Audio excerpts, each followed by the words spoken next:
ตรานิสัยจะกุภามันเมื่อลมเข้ามาก็เห่อหูเมื่อลมออกกว่าก็เห่อหูลมเข้ายาวเลยสั่งลมออกยาวเลยสั่งลมเข้าปอดเลยสั่งลมออกปอดเลยสั่งเอามีลองต่างหูอยู่ที่ลมเข้าลมออกทั้งตัวเจ้ากับ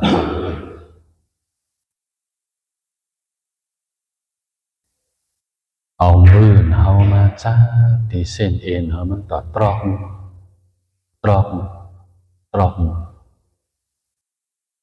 หูจองเห็นเส้นเลือดเอามันต่อดอก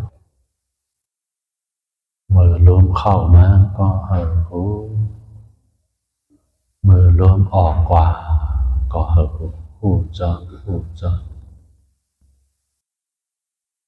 เอาเหตุการณ์ตราวิปัสสนาอันว่าติกาเปิงหลงลักเสาหลงมันน่ะอาตาปี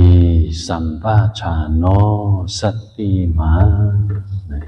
อันในมาตินะมหาสติปัฏฐานสูตรอาตาปีอันว่าในความใต้เอาปองว่าลองมีวิริยะไก่ขัดเจอเฮาแห้งนั่นเองสัมปาชาโนอันว่าในมิเนียนปัญญาหูจอมโตจะเป็นดูสติมาอันว่าในมีสติลองพังคุกขอบจอมโตใจเขามีลองคุกทบวนในจอมโตใจมีลองวิริยะไก่คัดจะเฮาแห้งเฮมีเนียนปัญญาหูจอมโตจะเป็นดูเฮมีสติหูจอมคุกขอบจอมตัวใจลองฟังจอมตัวใจนี่สามอันนี้เป็นหลักเสาหลงคนเดียวลองเอาปฏิบัติตราเนี่ยมือเขามันตอดตรอกมันก็หูจอมันเขามีวิริยะอันไหนเขาจังเตหูจอมหันจอมมันเลยมังคำก็เขาด้วยจอมตีตัวมังคำก็เขาหูจอมตีเวทนามังคำก็หูจอมตีใจมังคำก็หูจอมสัพพะตราลองมันเปลี่ยนมันลุกด้วยจอมมันเลยเสียว่าดูหันลองมันเปลี่ยนมันลุกพอด้วยจอมตีโตนเฮานั่นเพราะไหน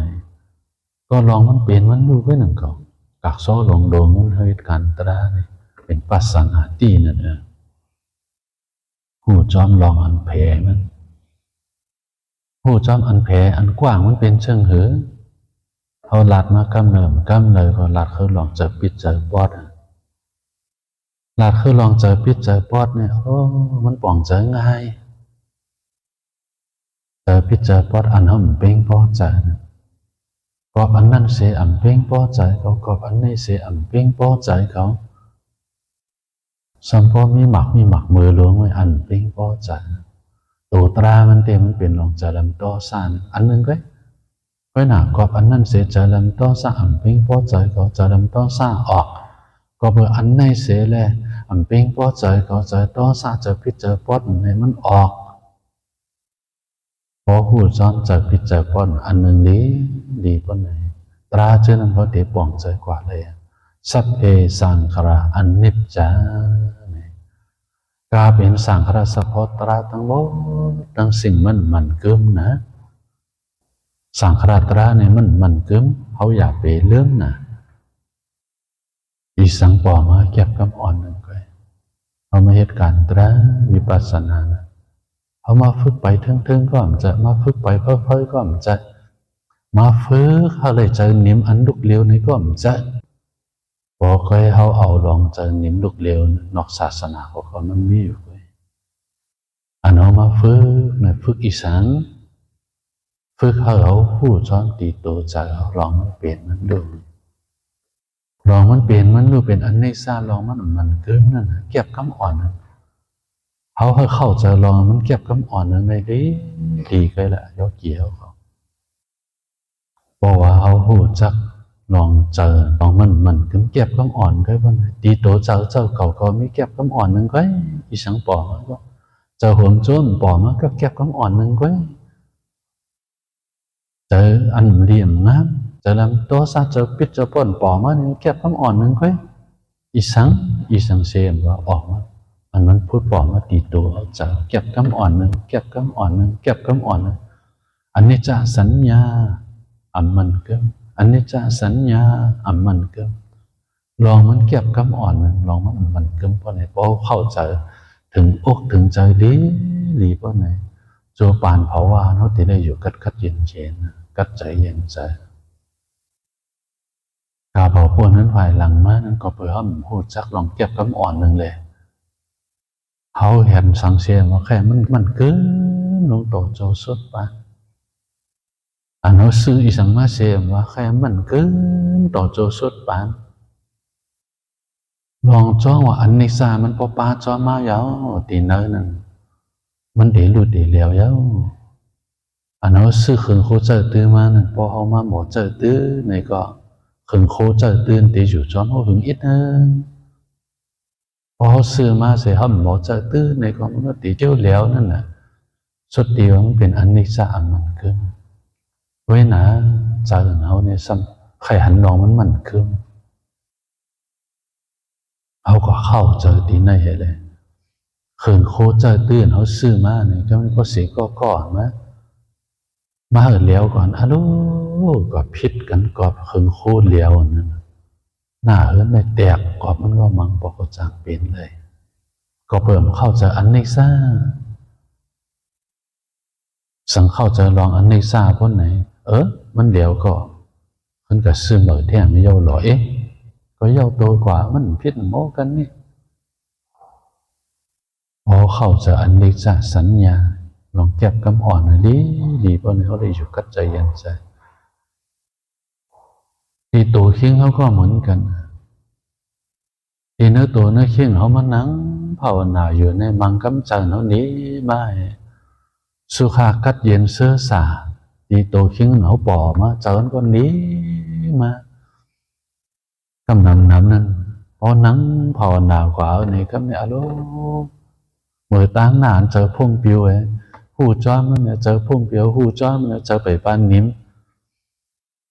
พอตามหนังมาเนี่ยครับเนี่ยโดดแทงหนึ่งมันที่สองมันเนี่ยเจอจังเตนนิ้มมาค่อยเจ้าสัมปทตัวเขาหิงกริ้งเขาตีฝ่ายสร้างเจนะกระเสลายมันไว้อย่างจริงอันนี้ก็มันก็ดีสังโกนเขาคำป่านน้ำเนี่ยพอแห้งสัทธาเมื่อตั้งหน้ามันมันจำตีเย้ามาเปิดพอตีคุบชิมจะล้างออกคำเนี่ยสถาสมันปอมาจังเตหลูเตต้านมังปอเปิ้นตัวแต่ไหลป้าจ้อมเปิ้นกว่าอยู่มันเคยเป็นจึงนั้นนี่ลองเหตุการณ์ตรานี่ก็จังหวะเขาหลงหัวหูจ้อมตีตัวเขาจะลองมันเป็นนั่นดูลองมันเกิดอีสังปอมาก็มีลองเฉพาะมันเกิดบนย่องย่อเขาในก็มันมีลองมันขึ้นไว้เก็บกำอ่อนนึงไว้อย่าไปกว่าโจมซื้อแห้งๆไงเลยเลื่อมตัวในการผลย่องย่อพอผลย่องย่เขาเลื่อมตัวมาพอไหนมีกาสั่งเลื่อตัวเนื้อเคียงเขาผลมาเคาะออกว่าทำไมเมื่อยามเขาเลื่อมตัวนะก่อนในพอมีสติในผลย่องย่อเขาในก็ก็เปิดเกาเฮ็ดดีแหละส่วนมาย่องย้อนก็โจ้มหน้าก็สาธุอย่าไปลืมเป็ดลงตั้งดีของเขาสุดกว่าติ๊กเพราะว่าเขาลืมโดตีในเพราะในเบอร์เขาย่องย่อเขาเนี่ยโกนล้อกล้าลงนี่มันเป็นจึงไหน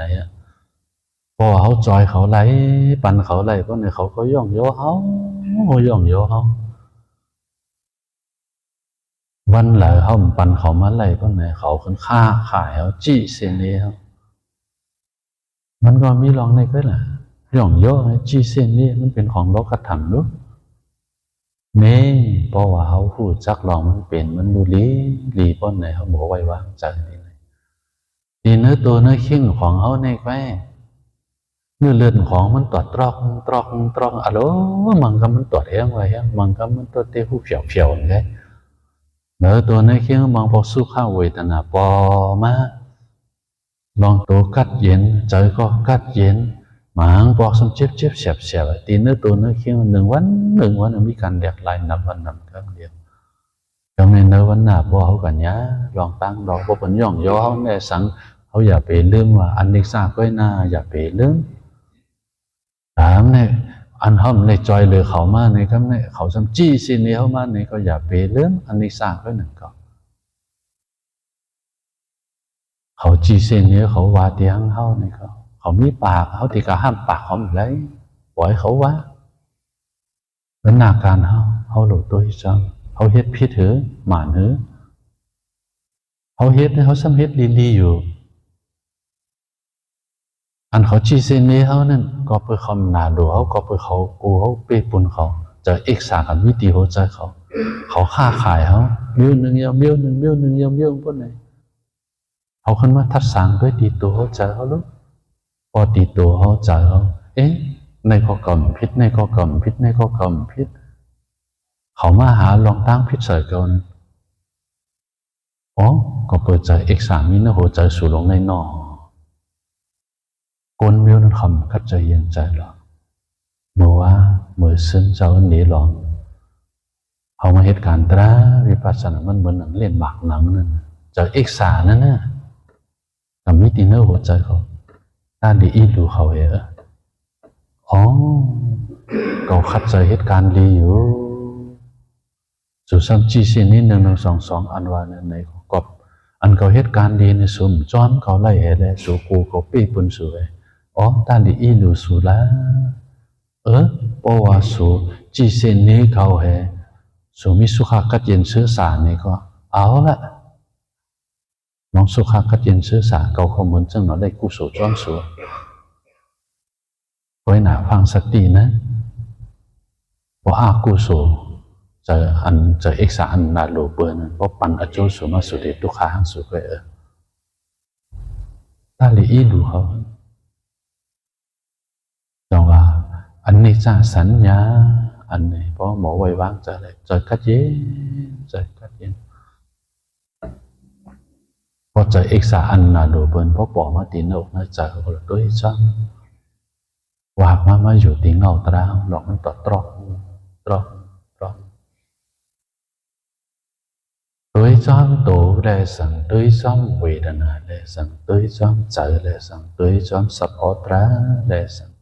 sập ó tra anh lời xem mà mình phút bỏ biển mà nóมีsập ó biểnทั้งลูกมีsập ó biểnทั้งลูกร้อนร้อนหาตราหันตราผู้จักตราเหตุจังตราหูบเลยตราอันเขาหูบเลยอีสังหูบเลยหนึ่งเก็บหนึ่งครับใจยิ้มเย็นนี่หันหูยิ้มเย็นนี่หันหูยิ้มเย็นหันหูยิ้มเย็นหันอันเขาหันนั้นเป็นเซฟุกรณีเรื่องหมักตาตราเขาหันอันแล้วหันตีโตเขาใจเขาลองมันเปลี่ยนมันดูมังคำใจลีมังคำใจให้มังคำใจปิดใจป๊อบมังคำใจโจมเสืออีสังปอมาว่าตีโตเขาใจมีสัพพอเปลี่ยนทั้งดูเลยสุดด้วยกว่าที่ติดไว้ละเย็บตีนมือเขาในเหตุอะไรมันต่อตรอกด้วยจอมหูจอมลองมันเปลี่ยนมันดูเพราะว่าเขานั่งภาวนาในยับบริยาสีอุตุนี่พออยู่ตั้งดอกสังกัดนี่พอเข้ามาตีนเนอวิหารหงทำว่าซ้ำใหม่ในเป็นยาสีอุตุมันแดกลายอยู่เราคงทำมันใหม่เล็กนี่เหลียดมาตองเด็กเสียเลยแล้วน่ะอายห่อเฮามันอยู่ตีเนื้อคงทำพอออกตั้งดอกสังกัดพอตัวคิงเฮามังปอกต้านทานมันเลยคนไหนจางโบเป็นไข้วัดจางโบไอพอไอมาอันวานันไหนก็เขาก็มีปิงยาอยู่ลูกปิงยาผ่านด้วยคำของเขาขอนหนึ่งกอดจุตีกวงจากหมาย7ขอนหนึ่งกอดจุตีลำคอพอมันไอมันอันนี้เจ้าก็สอนจ้องว่าตีน้ำป้องจองเมืองตื่นเข้ายาม เลินชิบลองจังไหนเลินชิบลองกลางเหนือกลางวันกลางคืนnóสำกัดมันอย่าสิตัวลูกตีข้าวฝนตีข้าวกัดมันตีข้าวกัดกว่าอย่าสิตัวแหลกลายในยกขาตั้งเป็นไอ้โคยกกี่เขาแต่มีชิบปลายทั้งสองฝั่งทั้งจ้องเจ้าก็บอกยกกี่เขาเฮ็ดจังไหนน่ะเนเหรอเขา3 มินิ5 มินินี่เย็นวิบกว่านั่งจ้องไว้สิปังตราเมืองเตือนเนี่ยน้ำป่องเนี่ยสมมติเดี๋ยวตีลาเชี่ยวย้ำลาเชี่ยวแบบนี้เดินชิบลองก็เหมือนกันเราถึงเดินชิบลับนะวันผิดเดินชิบลับจังเตชะไหนก็ไอ้โคกลงไงอย่าสิตัวเรียกลายในสำชันมีสาวปลายคนมี3-4 ปากเนี่ยมีคนสาวปลายไอ้โคกลงไงเราก็บอกยกเกี่ยวเขาตัวเจ้าเขาเนน่ะพอเจอเลยเจอไอ้น่ะสึกนั่งภาวนา กว่าเนเขาเนี่ย3 มินิ5 มินินี่เย็นวิบกว่านั่งจ้องเมื่อปี2022เนี่ยตอนเนตราตีลาเชียวเนี่ยนั่งก่อนในแต่มีนายกกี่กองไงมันไอ้โคหรือสิโยกะโควิดจังเตเย็นกว่าไปมีนายหนึ่งมันนั่งจำเสาไว้ตั้งฝ่ายซ้ายมือเจ้ามันนั่งจับผาไว้จับเสาไว้ตัวมันช่ำเฮเจ้าลัดมันช่ำนี้ดิเจ้าก็บอกใช้ก้อนเนี้ยกันเลยก็บอกว่านายโยกี่นั้นคงจากหมายเจ็ดได้เจมตั้งขึ้นคอมันเนี่ยหนักมันหู้ไหมนั่งภาวนากันเลยมือก้อนเนี้ยไปการบอกมันไอ้คกตรงนี้ก้อนเนี้ยการบอกเนี่ยมันก็คงจากหมายเจ็ดได้คงเจมตั้งคอมันเห็นไหมโอ้มาห่างไงตั้งนั่งภาวนา3 มินิ5 มินินี่เย็นวิบเป็นยาฝางด้วยครับไม่เจอที่ไรนี่แต่โยกี้เขาก็เหมือนกันอย่าสิตัวมันแดกลายจังไหนเนี่ยไอ้โคกก็แล้วมันไอ้โคกนั้นขอนหนึ่งอยู่ก้งจากหมาย7ขอนหนึ่งกอดจุติข้อนั่นหรอจึงต้องนั่งภาวนามันติคมดีๆทอดๆเนี่ยมันติโลกว่าตั้งฝาตินขอนหนึ่งหมาย7ไม่ตีหลังนายโยกี7ไม่ตีหลังเป็นโยกีเก่า7ไม่ตีไหนพอคนเป็นเห็นในหูเหมือนนั่งภาวนาก็แล้วก็ไอนะเย็นกว่านี่สิ่งอย่าผ่านคือคำเนี่ยดีว่าดี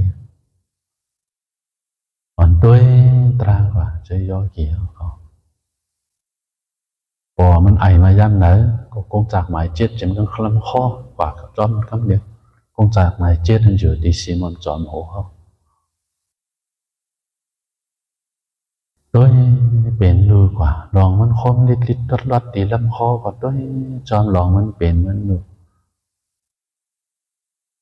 โหมาเขาเจเนี่ยมันกวนมวยป่อมากนี่ว่าด้วยจอมลองมันเป็นมันดู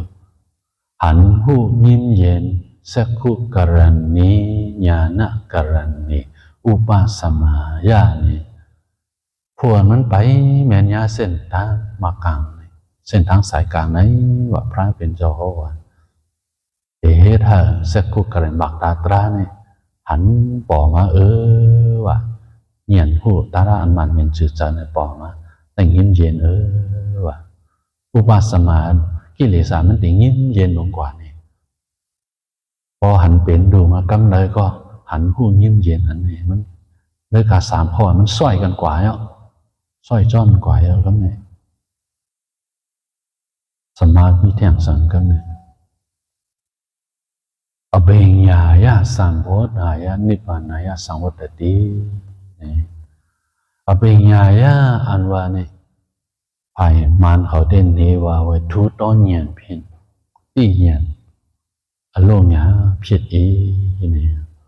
ภายไทยเขาความรู้ยิ่งนี่ทำให้นั้นเงียนเยอะไปย้ำต้อนหู้ไปย้ำต้อนหันมันตีปอกมาที่ ติกอะอยู่เสาจอมรองมันเปลี่ยนมันดูในก็ล่ะอันในมาตีนึงธรรมะสัจจารู้นี่พระเป็นชาวห้องตราบันปัญจวัคคีย์เขานั่นน่ะบอกว่ามันนี่สักขุกรณีญาณกรณีญาณกรณีก็เป็นรองหู้นะรองหู้นะเป็นเหยียนนะอภิญญาญาณนั่นก็เป็นเหยียนนะเหยียนอันหู้นะมันปึงกันก็สองอันนี้มันเหมือนกันที่สักขุกรณีญาณกรณีอุปสมายาเนี่ยเพราะว่าเหยียนเอาหู้จักหันเป็นดูในหู้จักเป็นดูในเจ้าก็เลยยิ้มเย็นกว่าคำเดียวสามข้อในหันหู้ยิ้มเย็นหันหู้ยิ้มเย็นหันหู้ยิ้มเย็นมันตรวจตรอก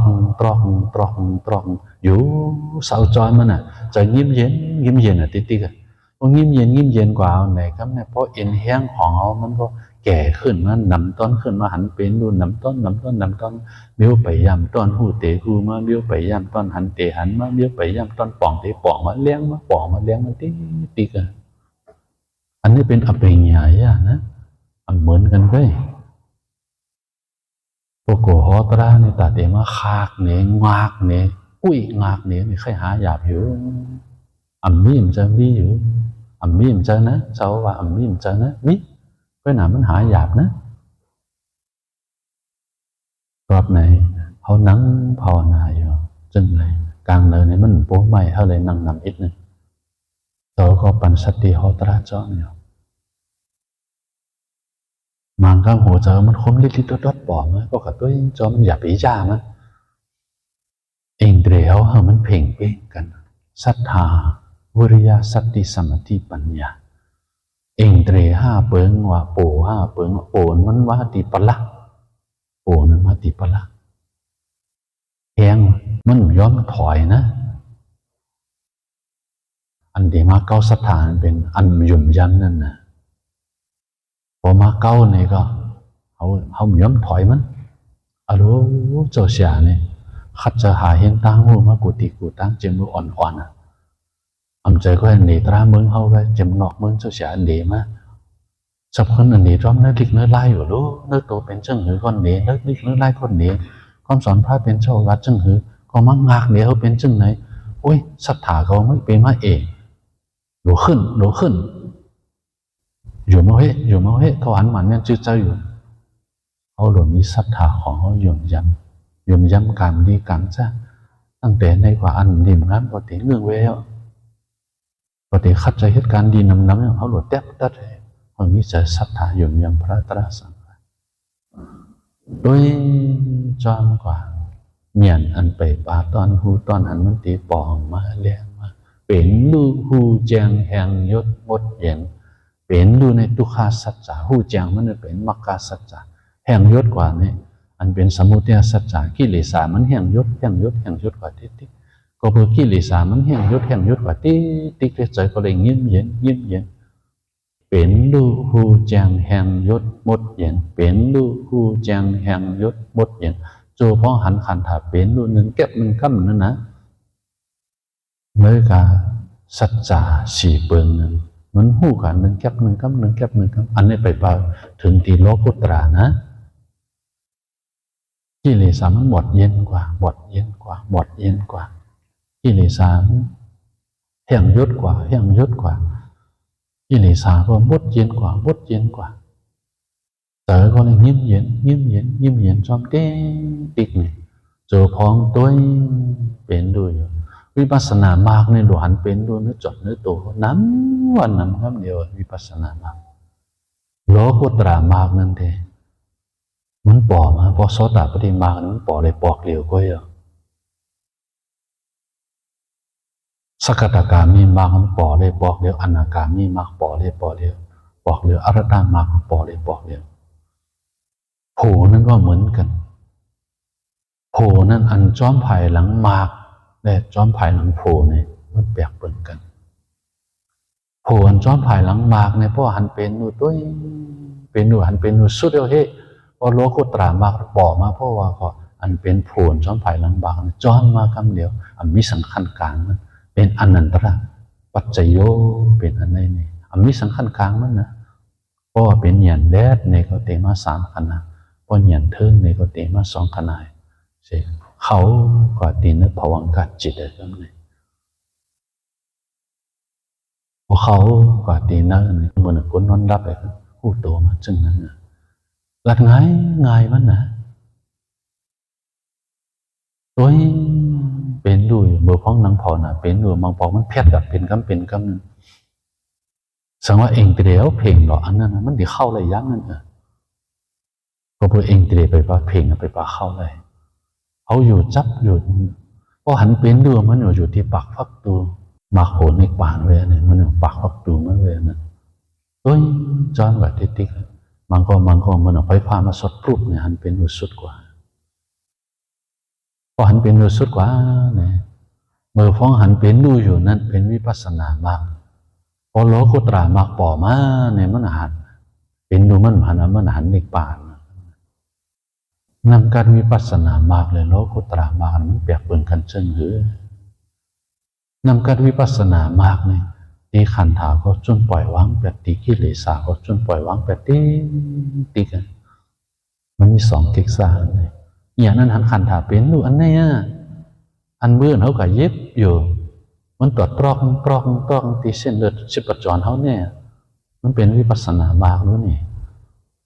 มันตรวจตรอกตัวจอมแบบติ๊กมันเป็นนำการวิปัสสนาบางตีขันธาก็จนปล่อยวางแปดตีกิเลสก็จนปล่อยวางแปดจนปล่อยวางแปดติ๊กนะ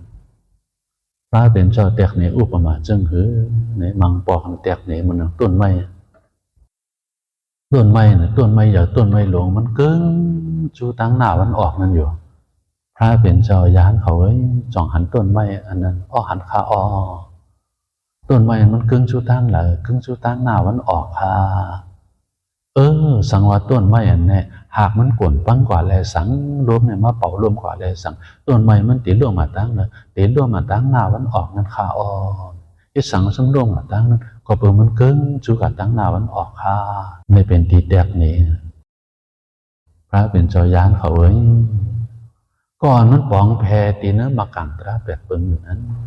หันเป็นดูอยู่ก่อนมันแพเติ้ลอยู่ตีเนื้อมากังตราแปดเปิงติ๊กปนไหนมันเตะขึ้นจูตั้งในป่านนั่น